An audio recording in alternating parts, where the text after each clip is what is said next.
રાજકોટથી ભારતીય જનતા પાર્ટીના ઉમેદવાર પુરુષોત્તમ રૂપાલાએ કંઈક એવું નિવેદન આપ્યું કે જે બાદ વિવાદનો મતપૂડો છેડાયો, ક્ષત્રિય સમાજની નારાજગી સામે આવી અને હવે જે રીતે થઈ રહ્યું છે, કોઈ કંઈક બોલે છે ત્યારબાદ માફી માંગે છે, ફરી પાછું કંઈક બોલે છે, હવે એ સિલસિલો ચાલતો જ રહેશે અને પુરુષોત્તમ રૂપાલાના કેસમાં પણ કંઈક આવું જ થયું છે। ક્ષત્રિય સમાજ પર તેમણે શું કહ્યું હતું અને ત્યારબાદ તેમણે માફી કેવી રીતે માંગી, માફીમાં તેમણે શું શબ્દો કહ્યા છે ક્ષત્રિય સમાજને લઈને, તે સૌથી પહેલા સાંભળીએ।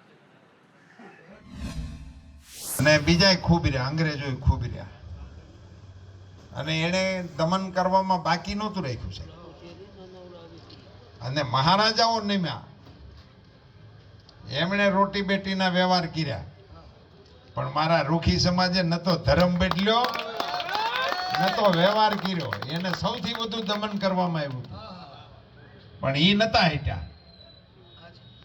આ 1000 વર્ષે રામ એના ભરોસે આવ્યો છે, એમને નથી આવ્યો। તેથી એની તલવારો આગળ નહોતા ઝૂક્યા, ન તો નાના માણસો હતા, ન તો એ ભયથી તૂટ્યા ન ભૂખથી તૂટ્યા અને અડીખમ રીતે ટીક્યા। એ સનાતન ધર્મ છે, એના આ વારસદારો છો। અમને તમારા માટે માન છે, મને તો તમારા માટે ગૌરવ છે। ધન્યવાદ। ભારત માતા કી જય ભીમ। હમણાં તો શક્તિ સામે વાંધો પડ્યો છે, સમજે વિનાનો પાડે છે, સમજીને પાડે છે, એ નથી સમજે।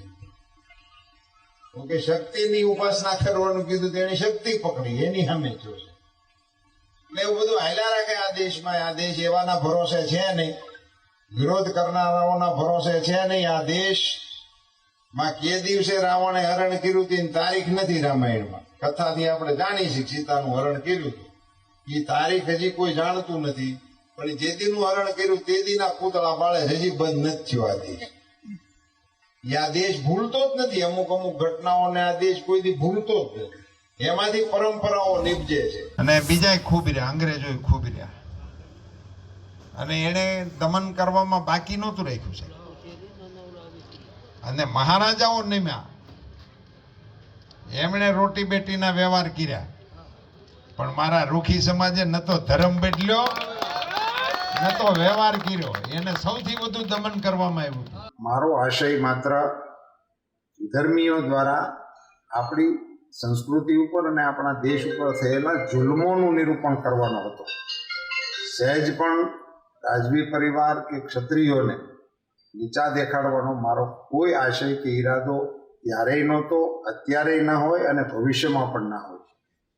તેમ છતાં આ મારા વિડીયો થકી કે મારા આ પ્રવચનના ઉલ્લેખ થકી કોઈ પણની લાગણી દુભાઈ હોય તો હું દિલગીરી વ્યક્ત કરું છું, દિલથી માફી માંગુ છું।